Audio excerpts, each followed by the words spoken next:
أراد أن يتم الرضاعة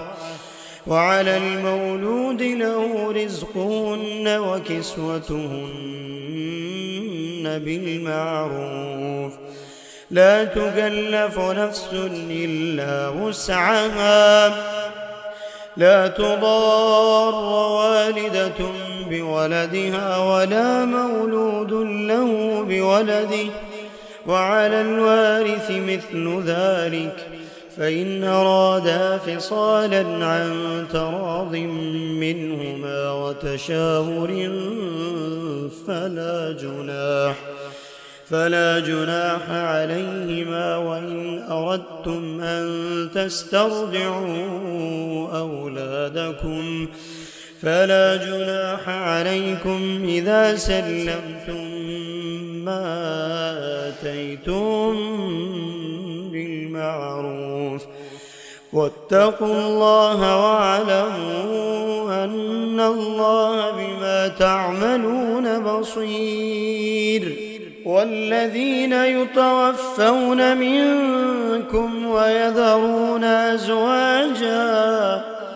أزواجا يتربصن بأنفسهن 4 أشهر وعشرا فإذا بلغن أجلهن فلا جناح عليكم فيما فعلن في أنفسهن بالمعروف والله بما تعملون خبير ولا جناح عليكم فيما عرضتم به من خطبة النساء أو أكننتم في أنفسكم علم الله أنكم ستذكرونهن ولكن لا تواعدوهن سرا إلا أن تقولوا قولا معروفا ولا تعزموا عقدة النكاح حتى يبلغ الكتاب أجله واعلموا أن الله يعلم ما في أنفسكم فاحذروه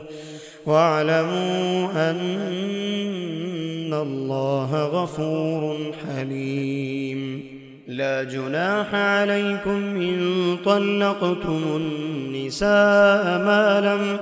تمسوهن أو تفرضوا لهن فريضة ومتعوهن على الموسع قدره وعلى المقتر قدره